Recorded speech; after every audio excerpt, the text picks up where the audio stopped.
Hello everyone, welcome back to my channel be English driver. Let's start today class.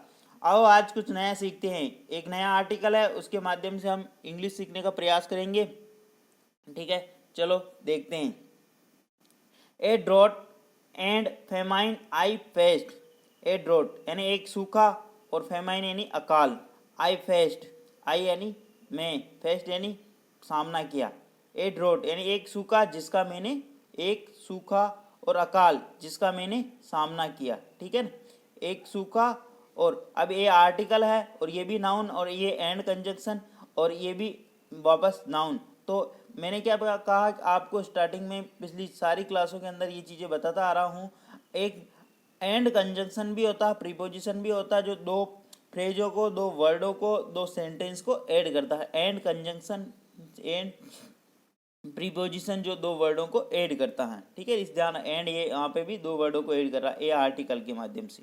ठीक है, article कौन कौन से होते हैं? तीन होते हैं, ए एन डी। और अपने बाद ये क्या लेते हैं? नाउन। हमेशा इस चीज़ का ध्यान रखना।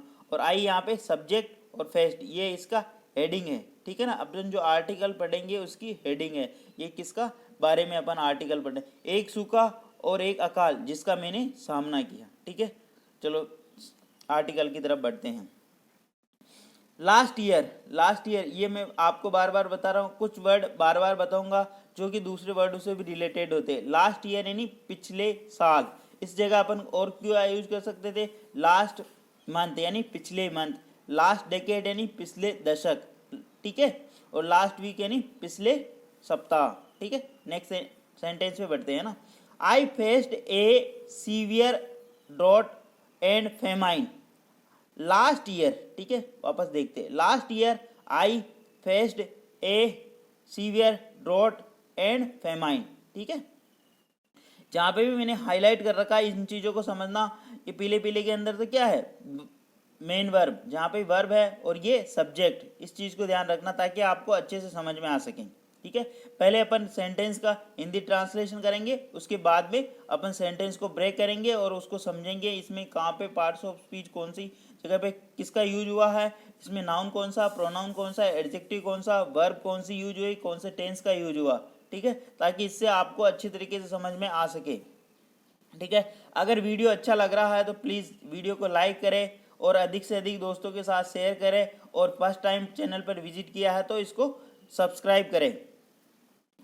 अब इस सेंटेंस को वापस देखते हैं। लास्ट यानी पिछले साल, आई यानी मैं, फेस्ट यानी सामना किया, ए सीवियर ड्रॉट यानी एक बहुत ही ज़्यादा सूखे का। ठीक है, एंड फेमाइन, एंड फेमाइन यानी अकाल का। ठीक है, लास्ट ईयर यानी पिछले साल, एडवर्ब। आई यहाँ सब्जेक्ट, फेस्ट यहाँ पे main verb, a severe drought, a severe यानी बहुत ही ज़्यादा, ए सीवियर यहाँ पे एडजेक्टिव, और ए यहाँ पे क्या? आर्टिकल। आर्टिकल कौन कौन से होते हैं? A N D. ठीक है ना, ड्रॉट यहाँ पे नाउन, एंड यहाँ पे कंजक्शन और प्रीपोजिशन। ठीक है ना, प्रीपोजिशन तो ये दो, फेमाइन इसका वापस नाउन है। ठीक है ना, ए सीवियर ड्रॉट। ठीक है, मैंने क्या बताया था? आर्टिकल के बाद में हमेशा नाउन आता। ठीक है, लेकिन क्या होता कि जब बड़ी फ्रेज होती तो वहाँ पे फिर यहाँ पे जैसे आर्टिकल, आर्टिकल के बाद में एडजेक्टिव, एडजेक्टिव के बाद में नाउन। ठीक है, ऐसे होता। इस चीज़ को भी ध्यान में रखना।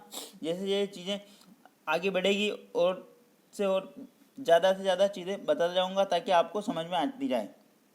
ठीक है, नेक्स्ट सेंटेंस पे बढ़ते हैं। It seemed as if the god of rain had turned eyes from our area.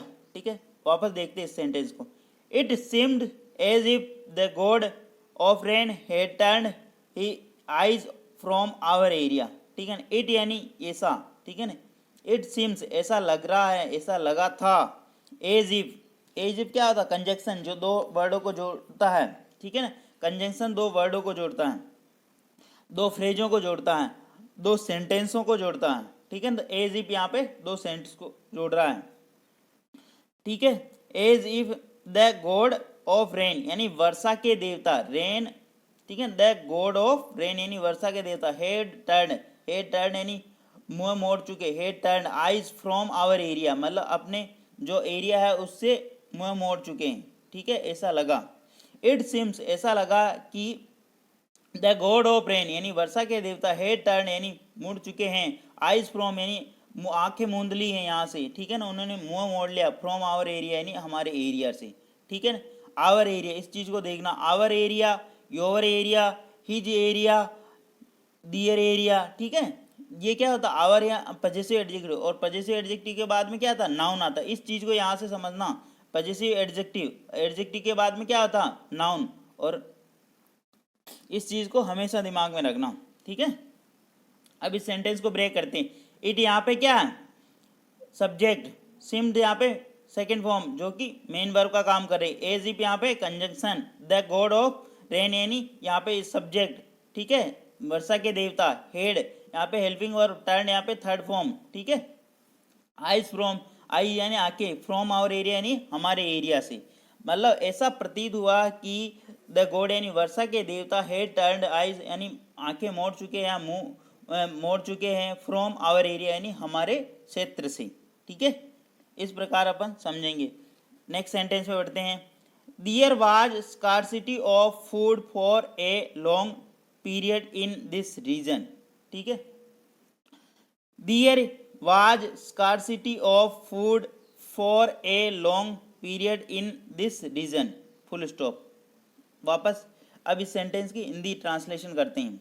दियर यानी वहाँ, वाज यानी था, स्कार्सिटी ऑफ यानी कमी, फूड, फूड यानी भोजन की, for a long period, for a long period यानी बहुत ही लंबे समय से, इन दिस रीजन यानी इस एरिया के अंदर। दियर यानी वहाँ, वाज यानी था, स्कार्सिटी ऑफ यानी कमी या बहुत ही ज़्यादा मारामारी, ऑफ फूड यानी भोजन की, फॉर ए लॉन्ग पीरियड यानी बहुत ही लंबे समय से, इन दिस रीजन यानी इस एरिया, इस क्षेत्र में, इस पर्टिकुलर क्षेत्र में। जब बारिश होती है, सूखा पड़ता है, अभी जो मानसून का चल रहा है सीजन, उसके अंदर बहुत सारे एरिया के अंदर तो बाढ़ आ जाती, बहुत ज़्यादा बारिश होती है, बहुत सारा एरिया ऐसा रह जाता है जहाँ नॉर्मल बारिश भी नहीं होती, वहाँ सूखा पड़ जाता है, वहाँ फसल नहीं उगा सकते लोग, और पानी की और भोजन की बहुत ज़्यादा मारामारी होती है, बहुत ज़्यादा कमी आती है। ऐसा हर साल हर मतलब प्रांत में होता रहता है, किसी न किसी प्रांत में ऐसा होता रहता है हर साल, ठीक है। उसी के ऊपर ये आर्टिकल बेस्ड है, और उसी के माध्यम से अपन इंग्लिश के कुछ phrases, words, vocabulary, sentence structure इत्यादि समझने का प्रयास कर रहे हैं। अगर आपको वीडियो अच्छा लग रहा है तो प्लीज़ वीडियो को लाइक करें, शेयर करें अपने दोस्तों के साथ, और चैनल पे फर्स्ट टाइम आए हो तो इसको सब्सक्राइब करें।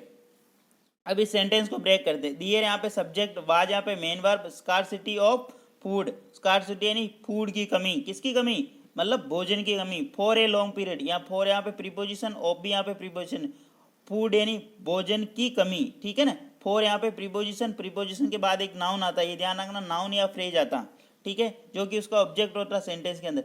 ए लॉन्ग पीरियड, ए लॉन्ग पीरियड यहाँ पे फ्रेज है, ठीक है ना, इस चीज़ को हमेशा ध्यान रखना। ए लॉन्ग पीरियड यानी एक लंबे समय से, इन यहाँ पे वापस प्रीपोजिशन, दिस रीजन यानी इस क्षेत्र में, ठीक है ना। इन प्रीपोजिशन, प्रीपोजिशन इसके बाद में ये इसका ऑब्जेक्ट है, ठीक है। प्रीपोजिशन के बाद में एक नाउन आता, दिस रीजन, ये ध्यान रखना, ये आ रहा है यहाँ पे, ठीक है, फुल स्टॉप। आगे बढ़ते हैं। आई टू फेस्ड दैट सिचुएशन, आई यानी मैं, टू यहाँ पे एडवर्ब का काम कर रहा, मैं भी, फेस्ड किया यानी सामना किया, दैट सिचुएशन यानी इस सिचुएशन का, यानी मैंने भी इस सिचुएशन का या इस स्थिति का सामना किया, ठीक है, मैंने भी इस स्थिति का सामना किया। आई यहाँ पे सब्जेक्ट, टू यहाँ पे एडवर्ब, फेस्ड यहाँ पे मेन वर्ब, ठीक है, सेकेंड फॉर्म है, दैट सिचुएशन यानी इस स्थिति का, ठीक है। नेक्स्ट सेंटेंस पे बढ़ते हैं। वन डे कोमा, ठीक है ना, जब भी कोमा आती है तो अपने को वहाँ पे थोड़ा रुकना, जिस प्रकार ब्रेकर आता है तो अपने गाड़ी स्लो करते हैं, उसी प्रकार अपने को कोमा आती है वहाँ पे रुकना, और फुल स्टॉप आते हैं वहाँ पे रुकना, बिल्कुल, ठीक है। क्रॉसिंग आती है तो अपने को रुकना पड़ता है रोड के वहाँ पे, उसी प्रकार इन चीज़ों को समझना आप, ठीक है। There was no flour in the house, one day यानी एक दिन, ठीक है ना। देयर वाज वहाँ, वाज का मतलब था, नो फ्लोर, नो फ्लोर का मतलब आटा, इन द हाउस यानी हमारे घर पर, वन डे यानी एक दिन, दियर वाज यानी वहाँ नहीं था, ठीक है ना, फ्लोर यानी आटा, इन द हाउस यानी हमारे घर के अंदर, एक दिन हमारे घर में या आटा नहीं था, क्योंकि हर तरफ अकाल पड़ा हुआ था, तो ये तो स्वाभाविक स्थिति की ऐसी सिचुएशन पैदा होती है। दियर वहाँ पे सब्जेक्ट का काम कर रहा, वाज यहाँ पे मेन वर्ब, नो फ्लोर यहाँ पे इसके परिचय का नाउन बता रहा, ठीक है। इन द हाउस यानी हमारे घर में। बी फॉर्म के बाद तीन चीज़ें लगती है, इस चीज़ को हमेशा ध्यान रखना। बी के बाद में या तो एडजेक्टिव लगता है जो कि थर्ड फॉर्म होता है, या डायरेक्ट एडजेक्टिव होता है, और बी के बाद में वर्ब की आईएनजी की फॉर्म होती है, वर्ब के अंदर फर्स्ट फॉर्म के अंदर आईएनजी फॉर्म, ठीक है। और तीसरा होता है परिचय का नाउन, ठीक है, इस चीज़ को ध्यान रखना। नेक्स्ट सेंटेंस में बढ़ते हैं। I went out in search of a tree. I यानी मैं, वेंट आउट यानी गया था, इन सर्च ऑफ यानी तलाश में, ए ट्री यानी एक पेड़ की, ठीक है। I went out in search of a tree, I यानी मैं, वेंट आउट यानी गया था, इन सर्च ऑफ यानी तलाश में, ए ट्री यानी एक पेड़ की तलाश में। अब इस सेंटेंस को ब्रेक करते हैं। आई यहाँ पे सब्जेक्ट, वेंट आउट यहाँ पे यानी मेन वर्ब का काम कर रही है, जो कि सेकंड फॉर्म पास्ट की बात हो रही है यहाँ पे, इसलिए पास्ट टेंस की है ना।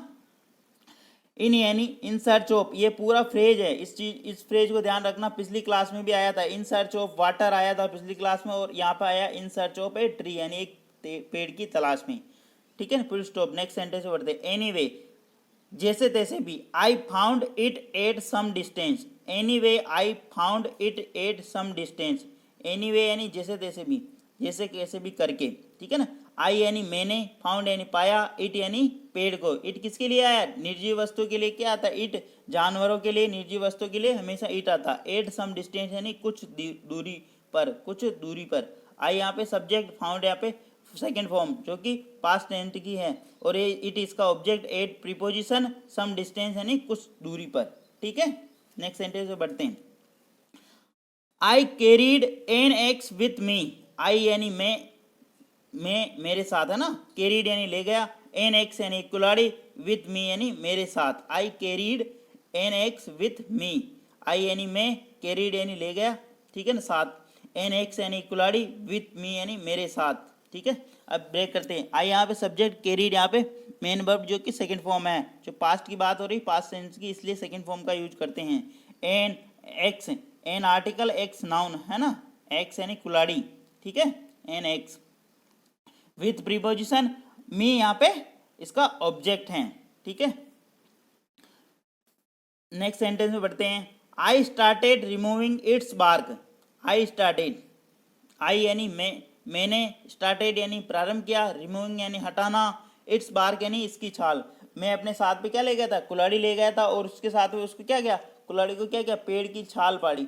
जब भी प्राचीन टाइम के अंदर, अभी भी, अब तो ग्लोबलाइजेशन का टाइम है, तो गवर्नमेंट कहीं से कहीं कुछ ना कुछ व्यवस्था कर ही देती है लोगों के लिए, लोगों को भूखे नहीं मरने देती है, फूड की व्यवस्था कर देती कहीं से कहीं। आजकल बहुत सारी सुविधा है, लेकिन जब प्राचीन टाइम के अंदर जब सुविधा नहीं थी, तो लोगों को क्या करना था? ये सूखे के टाइम पे पेड़ की छाल खा के जिंदा रहना पड़ता था। ये उस टाइम की स्थिति थी, ठीक है। तो ऐसा नहीं होना चाहिए। अब तो गवर्नमेंट ने काफ़ी सुविधाएं कर दी हैं, हर तरीके से फूड मुहैया करवा देती है गवर्नमेंट, कुछ दिनों के अंदर इतने बदतर हालात नहीं बनने देती है। लेकिन प्राचीन टाइम में कुछ सालों पहले, 10 20 50 40 साल पहले ऐसी स्थिति बनती थी, ठीक है। अब इस सेंटेंस को ब्रेक करते हैं। आई यानी मैंने, स्टार्टेड यानी प्रारंभ किया, रिमूविंग यानी हटाना, इट्स बार्क यानी इसकी छाल को।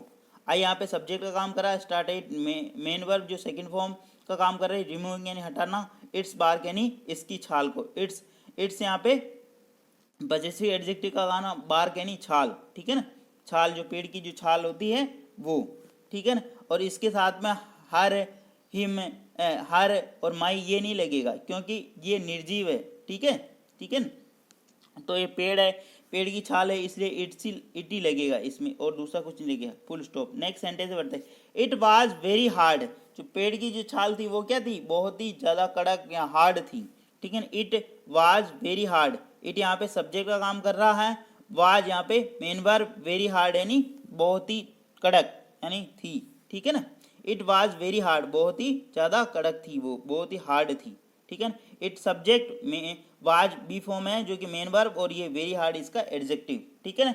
बी फॉर्म के बाद तीन चीज़ें यूज होती, बी के बाद में वर्ब में आईएनजी, बी के बाद में वर्ब में एडजेक्टिव, ठीक है ना, जो कि थर्ड फॉर्म होता है, या फिर डायरेक्ट एडजेक्टिव, या तीसरी चीज होती है जो कि परिचय का नाउन, ठीक है। इस चीज को ध्यान रखना। माई पाम बिकम रेड, मेरा पाम, मेरा पाम यानी मेरी हथेली, माई पाम बीकम रेड, मेरी हथेली, जो पेड़ की वो छाल पाट रहा था राइटर, ठीक है ना। माई पाम बीकम रेड यानी मेरी पाम यानी मेरी हथेली लाल हो गई थी, ठीक है। अगर कंटिन्यू किसी कुल्हाड़ी या किसी ऐसे औजार को चलाते हैं तो क्या अपने हाथों के ऊपर छाले हो जाते हैं और वो लाल हो जाते हैं, ठीक है। इसी की बात कर रहा, my palm, his palm, your palm, their palm, ठीक है ना। तो ये माई यहाँ पे पॉजेसिव एडजेक्टिव का काम कर रहा और इसके पाम इसका नाउन है, तो माई पाम यहाँ पे सब्जेक्ट काम कर रहा, बीकम यहाँ पे मेन वर्ब जो कि सेकंड फॉर्म, रेड यहाँ पे इसका ऑब्जेक्ट। नेक्स्ट सेंटेंस में बढ़ते हैं। Any how it was removed, any how कैसे भी, जैसे भी, इट वाज रिमूव्ड मैंने इसको हटाया, एनी हाउ यानी कैसे भी, it was removed, it was removed इसको हटाया, ठीक है ना। इट यहाँ पे सब्जेक्ट का काम कर रहा, वाज यहाँ पे मेन वर्ब जो कि यहाँ पे हेल्पिंग वर्ब और इसके बाद में थर्ड फॉर्म जो एडजेक्टिव का काम कर रही हैं, ठीक है। इट यहाँ पे सब्जेक्ट, वाज यहाँ पे helping verb, removed be form है जो एडजेक्टिव ले रही, ठीक है। नेक्स्ट सेंटेंस पे बढ़ते हैं। आई brought it at home and dried it, ठीक है। आई यानी मैंने, bring brought second form, bring की सेकेंड फॉर्म लाया, इट यानी इसको, किसको, छाल को, एट होम यानी घर पे, एंड ड्राइड यानी इसको सुखाया, इट है ना। I brought it at home and dried it, I यानी मैंने, ब्रिंग ब्रॉट यानी लाया, सेकेंड फॉर्म है ना, ब्रिंग की सेकेंड फॉर्म, इट यानी इसको, किसको, छाल के लिए, एट यानी home, eight home, and dried it इसको सुखाया, इट को, ठीक है ना, इसको, ठीक है ना। आई यहाँ पे सब्जेक्ट का काम कर रहा, ब्रॉट यहाँ पे मेन वर्ब का काम करे, इट ऑब्जेक्ट का काम कर रहा, एट प्रीपोजिशन, होम यहाँ पे नाउन, ठीक है। एंड से फिर ये आई इस सेकेंड फॉर्म को लगा रहे, इट, आई इसको लाया भी था और इसको सुखाया भी था, ठीक है ना। एंड कंजंक्शन से दो फ्रेज को जोड़ते हैं, दो वर्ड को जोड़ते हैं, दो सेंटेंस को जोड़ते हैं। तो एंड कंजंक्शन डबल सब्जेक्ट नहीं लगा के यहाँ पे एंड कंजंक्शन लगा के इसको वापस सेकंड फॉर्म लगा के इसको ऐड कर दिया, ठीक है। Then next sentence word, then adverb का काम का है, it was hammered and ground, it यानी किसको, छाल को, वाज यानी इसको किया था, ठीक है ना। हैमर्ड यानी उसको पहले उसको कूटा, हैमर्ड यानी हथौड़ा से कूटा उसको, मतलब किसी बड़े औजार से उसको कूटा होगा, ठीक है ना। एंड ग्राउंडेड उसको पीसा, छाल क्योंकि बेली हार्ड होती है और हार्ड होती है तो उसको पहले कूटते थे और फिर उसको ग्राउंडेड यानी पीसते थे, ठीक है। It was hammered and grounded, then यानी उसके बाद, it was hammered and grounded, then adverb का काम कर रही है, इट यहाँ पे सब्जेक्ट और वाज यहाँ पे बी फॉर्म है और हैमर्ड यहाँ पे थर्ड फॉर्म एडजेक्टिव का काम कर रहा, एंड ग्राउंडेड यानी इसको पीसा, ठीक है। एंड कंजक्शन से दो वर्ड को जोड़ता है, इस चीज़ को हमेशा ध्यान रखा। एंड मतलब उस फुल स्टॉप, आगे बढ़ते हैं। देन यहाँ पे वापस एडवर्ब का काम करा, dough was made from it, इसकी क्या है, डो का मतलब क्या था, लोई, आटे, जो आटा बना लिया था उसके बाद भी उसकी लोई बनाते। आपने नॉर्मली देखा होगा पहले गेहूँ होते, गेहूँ को पीसते हैं उसके बाद में आटा लोई बनाते हैं और रोटी बनाते हैं, उसी प्रकार इसको जो अपन ये राइटर जो छाल लेके आया पेड़ की, उसको उसने क्या पहले कूटा और पीसा और फिर उसके बाद में उसकी लोई बनाई और उस फ्रॉम इट इससे इसकी लोई बनाई। देन एडवर्ब का काम कर रही हैं, डो यहाँ पे सब्जेक्ट, वाज यहाँ पे मेन वर्ब और मेड यहाँ पे थर्ड फॉर्म जो कि एडजेक्टिव का काम कर रही, was helping verb B form है ना, ये ध्यान रखना, बी फॉर्म जो कि थर्ड फॉर्म आ रही इसके बाद में जो एडजेक्टिव का काम कर रही। फ्रॉम इट यानी इससे, फ्रॉम इट, ठीक है। नेक्स्ट सेंटेंस पे बढ़ते हैं। एंड देन, एंड उसके बाद, चपातीज वर मेड, चपाती यानी उससे क्या बनेगी, रोटियां बनेंगी। चपाती यहाँ पे सब्जेक्ट का काम कर रहा, वर यहाँ पे हेल्पिंग वर्ब और ये मेड यहाँ पे थर्ड फॉर्म जो कि एडजेक्टिव का काम कर रहा है, ये बी फॉर्म है ना। चपाती सब्जेक्ट, वर यहाँ पे हेल्पिंग वर्ब और मेड थर्ड फॉर्म, ठीक है ना, बी फॉर्म ये, ठीक है। नेक्स्ट सेंटेंस में बढ़ते हैं। I had to eat its chapati, I had यानी मुझे, हेड टू हैव टू ये होता है ना, इज टू ये मतलब मुझे करना पड़ा यानी खाना पड़ा, मजबूरी थी, ठीक है, क्योंकि फूड की कमी थी तो राइटर की क्या मजबूरी थी। आई हेड टू ईट इट्स चपाती, मुझे इसकी चपाती खानी पड़ी, ठीक है ना, मुझे इसका भोजन मतलब रोटी खानी पड़ी। टू रिमेन अलाइव, जिंदा रहने के लिए, किसके लिए, टू रिमेन अलाइव, जिंदा रहने के लिए, ठीक है ना, जीविका सबसे बड़ी चीज होती है जिंदा रहने के लिए। आई हेड टू ईट इट्स चपाती, मुझे इसकी चपाती खानी, टू रिमेन यानी जिंदा रहने के लिए, फुल स्टॉप। आई यहाँ पे सब्जेक्ट, हेड टू यहाँ पे मेन वर्ब, टू ईट यानी खाने के लिए, इट्स चपाती यानी इसकी चपाती, इट्स चपाती, ठीक है ना। इट्स यहाँ पे पॉजेसिव एडजेक्टिव, चपाती यहाँ पे नाउन, टू रिमेन यानी टू प्रीपोजिशन, रिमेन अलाइव यानी जिंदा रहने के लिए, ठीक है ना, full stop. I can not forget it, मैं इसे कभी भी नहीं भूल सकता हूँ, I can not forget it. I यहाँ पे सब्जेक्ट, कैन नॉट यहाँ पे हेल्पिंग वर्ब, फॉरगेट यहाँ पे मेन वर्ब, इट इसका ऑब्जेक्ट। कैन कुड जो मॉडल वर्ब होती है इनके बाद में हमेशा वर्ब की फर्स्ट फॉर्म आती है, तो कैन नॉट के बाद में वर्ब की फर्स्ट फॉर्म फॉरगेट यानी मैं इसे कभी भी नहीं भूल सकता हूँ, ठीक है। प्लीज़ अगर वीडियो आपको अच्छा लग रहा है तो लाइक करें, चैनल को सब्सक्राइब करें और अपने दोस्तों के साथ में इस वीडियो को शेयर करें। प्रत्येक दिन आपको एक ऐसी क्लास मिलती रहेगी, ठीक है। Thank you everyone.